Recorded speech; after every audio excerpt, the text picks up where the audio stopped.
The leather seats of my mother's Range Rover felt stiff beneath me as I sat outside the Blue Elm, Nashville's most prestigious Southern fusion restaurant. Through the tinted glass, I watched socialites glide through the mahogany-paneled doors, their laughter catching on the warm Tennessee air, their diamond necklaces flashing in the dusk light. 25 minutes ago, I had been walking toward those same doors, dressed in a custom navy dress tailored for my return. I was 36 now, and I hadn't been home in nearly 8 years. But none of that mattered. "Wait in the car," Mom had snapped, her grip vice-tight on my wrist. "We need this partnership, Reagan. We can't afford for anything to go wrong." By anything she meant me, Reagan Walsh, the family dropout, the one who left Walsh & Daughters Real Estate for a phase. That was their version of the story. I looked at my phone. 4 angry messages from my younger cousin Holly. "How dare you show up dressed like that? The Carmichaels are here. Don't ruin this. You always make it about you." And finally, "This deal will save the firm. You're being selfish." I actually laughed. If only they knew who really controlled Carmichael Holdings now. 8 years ago, I walked away from the Walsh legacy. I didn't scream. I didn't beg. I left my office keys on the desk and moved to Atlanta, where I started from scratch. A brokerage, a vision, and a client list that tripled in a year. Now, Walsh & Daughters was flailing, and Carmichael Holdings, my holding, was the lifeline they didn't realize had my signature on it. My phone buzzed again, this time from Lena, my chief of staff. "Papers are ready. Carmichael's acquisition of Walsh & Daughters will be announced after tonight's vote. You on your way?" I smiled and glanced in the mirror, adjusting a curl that had fallen loose. Timing. That's what Mom always preached. She was about to learn how right she'd been. I stepped out of the car, heels clicking confidently on the brick walkway as I approached the restaurant. The host looked up, startled, then softened. "Mrs. Walsh, would you like your regular table?" "Not tonight, Andrew." I nodded toward the private room. "I believe my family's dining with the Carmichaels." His eyes widened. "Yes, of course. Right this way." As we approached the room, I heard my mother's smooth, practiced voice. "We have always delivered. We are Nashville Real Estate."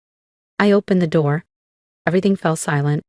My mother froze mid-laugh, a fork still poised near her mouth. Her curls, as always, were styled to perfection, but the smile faltered.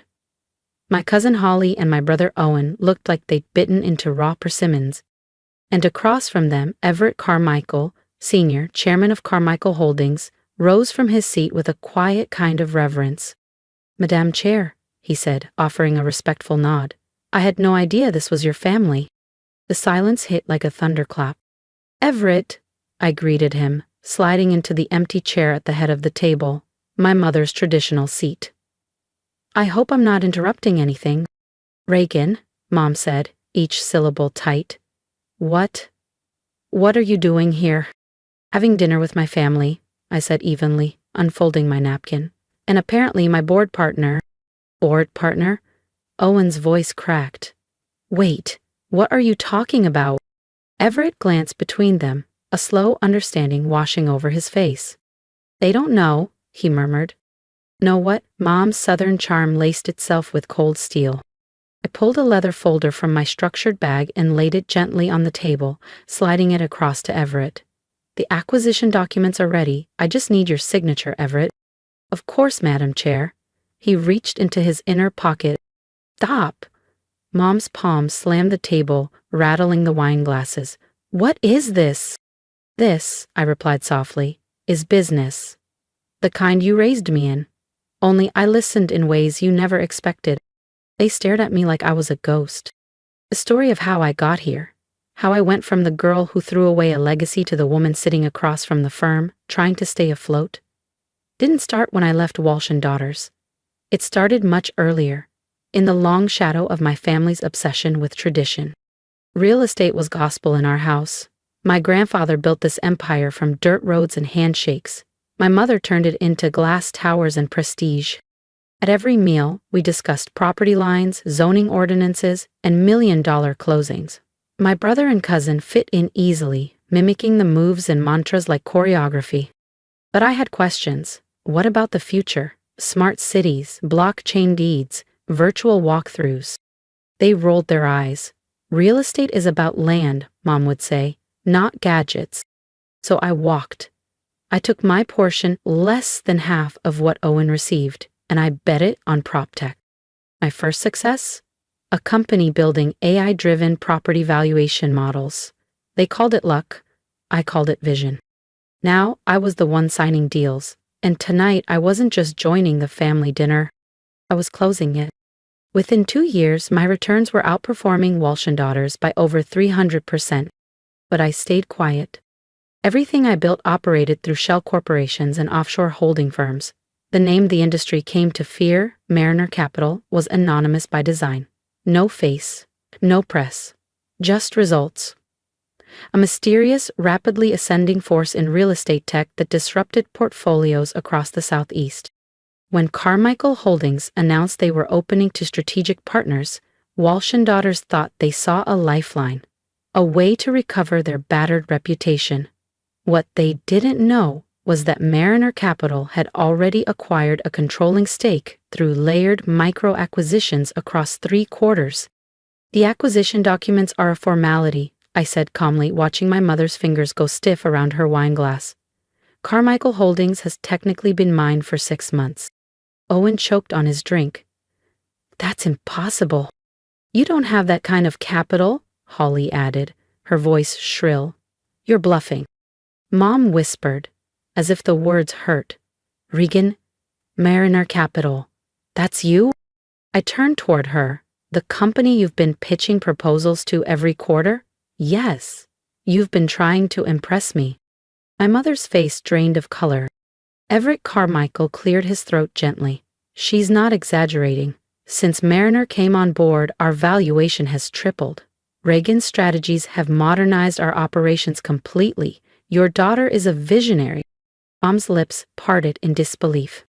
But you walked away, she said, her voice cracking. You threw away the family firm, your legacy. No, I replied. I built something better. While you were fighting to preserve the past, I was investing in the future. Smart tech, blockchain title registration, predictive real estate algorithms, AI tools that identify development trends before humans can blink. I turned to Owen, who looked like he'd been struck. Remember when you mocked me for going to that prop tech conference in Austin, said it was a waste of a plane ticket? No one spoke. My trading systems now manage more capital in a day than Walsh & Daughters moves in a fiscal quarter. Dad didn't say a word. He just sat there, quietly flipping through the acquisition documents with trembling hands. The paper was proof. The company he had come to beg for funding now belonged to the daughter he'd once told would never make it in the real world. Right on cue, the waiter reappeared with champagne. I'd arranged it in advance. As he poured, the silence around the table deepened. The moment was heavy, permanent. I lifted my glass, watching the tiny bubbles climb toward the surface. What happens now? Dad finally asked, voice hollow, eyes not quite meeting mine. I took a sip, then smiled. Now, I said, we discuss the future of Walsh & Daughters. And for the first time in years, they all listened. If this moment left you breathless, don't forget to subscribe. The next chapter reveals just how far Reagan is willing to go to reshape the legacy that once tried to silence her. I believe in keeping things in the family. The morning after that unforgettable dinner at the Blue Elm, I sat in my penthouse office atop the 45th floor of what was once Carmichael Tower. Now, it bore a new name, Walsh Innovation Center. Below me, downtown Nashville shimmered in the golden haze of early sunlight. The Cumberland River snaked quietly through the city, and the skyline was waking up, oblivious to the shift in power that had happened the night before. My phone hadn't stopped vibrating since dawn, 41 missed calls, dozens of texts, and a flood of emails from Walsh & Daughters board members. The revelation that Mariner Capital was owned by the wayward Reagan Walsh had rippled through every corner of the southern financial scene. Your brother is in the lobby, came Aria's calm voice. My AI assistant wired through the office speakers. He's refusing to leave. Would you like me to contact security? I glanced at the live security feed. Owen, looking frayed and far from his usual polished self, stood in the lobby clutching something. His blazer was rumpled, tie loose. Not the image of the confident heir he once believed himself to be. "Let him up," I said. "And Arya, cue the most recent valuation reports for Walsh and Daughters." Minutes later, Owen stormed into my office, holding a copy of the Tennessean. The headline blazed in bold: "Local Titan Unmasked. Reagan Walsh's Mariner Capital acquires Carmichael Holdings." "How long?" he demanded, slapping the paper on my desk.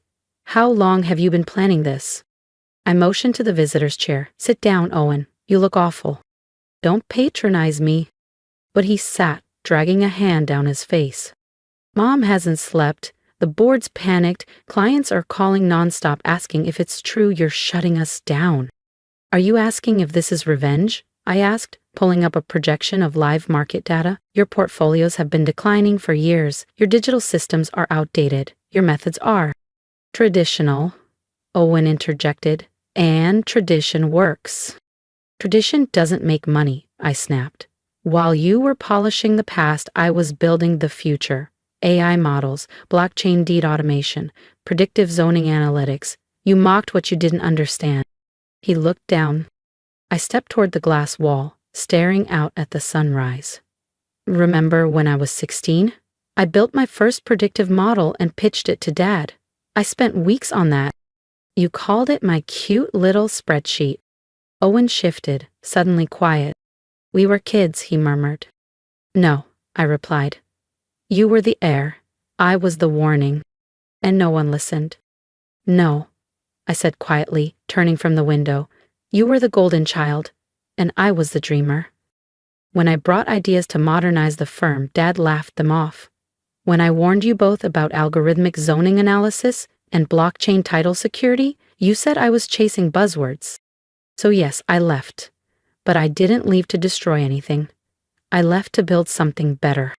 My phone buzzed, another notification from Arya. "Diana is in the lobby. Shall I let her up?" "Send her," I replied. A few moments later, my sister walked into the office. Cautiously, deliberately. Her heels echoed softly on the marble floors, eyes scanning the sleek interior and floating data streams. Her gaze lingered on the panoramic skyline. "This is impressive," she admitted. "Sit down, Diana," I said, gesturing toward the visitor's couch.